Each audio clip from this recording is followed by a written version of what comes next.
Hello, আসসালামু আলাইকুম ওয়া রাহমাতুল্লাহি ওয়া বারাকাতু। আমি তারেক রহমান বলতেছিলাম, বাংলাদেশ থেকে প্রধানমন্ত্রী। আপনি কে বলছেন? নাম্বার থেকে মনে হচ্ছে ইন্ডিয়া থেকে ফোন করছে। হয় হাসিনা নয়তো মোদি। দেখতেছি বাংলাদেশে নাকি অনেক সংকটে পড়ে গেছে। পেট্রোলের অভাব, তেলের অভাব, সোয়াবিন তেলের অভাব, বিদ্যুতের অভাব। আমাদের কাছে অসংখ্য পরিমাণ আছে তেল, বিদ্যুৎ এবং পেট্রোল। আপনাদের তেল আপনাদের কাছে আছে, ওগুলা দেখার আমাদের টাইম আছে? ইন্ডিয়ার কাছে কোনোদিনও কোনো কিছু নিতে চাই না। জনগণ চায় না কখনো বাংলাদেশের সরকার ইন্ডিয়ার সাথে হাত মিলিয়ে তাদের কাছে সাহায্য নেই। সব সময় কি ওই জনগণের কথাই শুনে চলতে হবে? জনগণ কি বোঝে দেশের অর্থনীতি সম্পর্কে, দেশের সংকট সম্পর্কে? জনগণ যা বলবে তাই শুনতে হবে, সরকার যা বলবে তাই করতে হবে।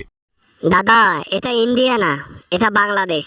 এখানে সরকার ভুলভাল করলে হাসিনার মতো বাইরের দেশে গিয়ে থাকতে হবে। বাংলাদেশের মধ্যে ওসব চলে না, এখানে ওসব খাটবে না। দূর কত দেখেছি। তা যাই হোক, এসব কথা আমি বলতে চাই না, যে জন্য আমি ফোন করেছি। আমাদের কাছে পেট্রোল আছে, তোমরা যদি চাও তাহলে লিটার প্রতি 500 টাকা পড়বে, হলে নিতে পারো। 500 কেন? যদি ইন্ডিয়া থেকে বলে যে পেট্রোল আমরা মাংনা দেব বাংলাদেশকে, আমরা মাংনা নেওয়ার মতো লোকও না।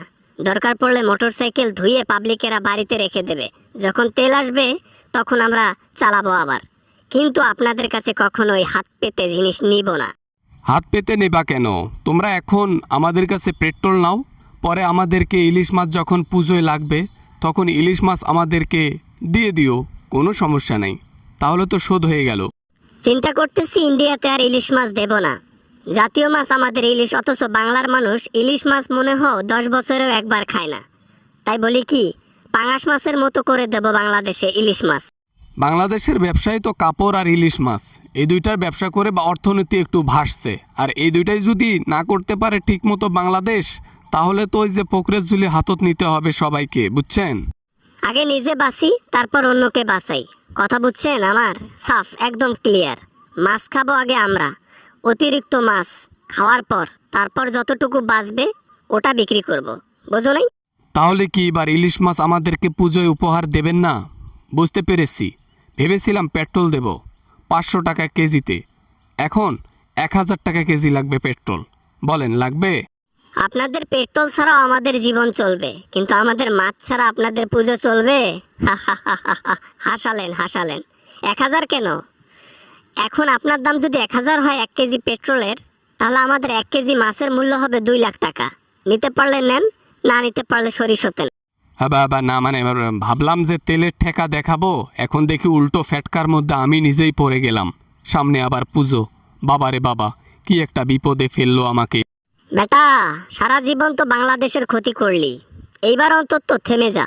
বাংলাদেশের মানুষ চেতে গেছে বলেই কিন্তু হাসিনা এখানে থাকতে পারেনি, তোমাদের দেশে গিয়ে থাকতেছে। এখানে বার্গেনিং চলে না।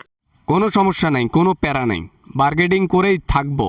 হাসিনাকে সময় মতো পাঠিয়ে দিয়ে ক্ষমতা হাতিয়ে তারপর বাংলাদেশের পুরো শাসনটা আমার হাতে নিয়ে নেব। তারপর বাংলাদেশের মানুষ আমার কথা উঠবে বসবে। তোরা দুজন জেগে জেগে স্বপ্ন দেখ যে বাংলাদেশ হাতাবি, শাসন করবি, বাংলাদেশের সবকিছু লুটপাট করবি। জেগে জেগে স্বপ্ন দেখাই হবে, আর বাস্তবে পূরণ করা হবে না। ঠিক আছে ঠিক আছে, দেখা যাবে। আমি তৈরি করে নিতেছি হাসিনাকে, কিভাবে তাকে দেশে পাঠাবো। প্ল্যান চলতেছে, এই প্ল্যান আমরা কামিয়াবি করেই ছাড়বো। আচ্ছা, যা করতে পারেন করেন, নো সমস্যা, কোনো সমস্যা নেই।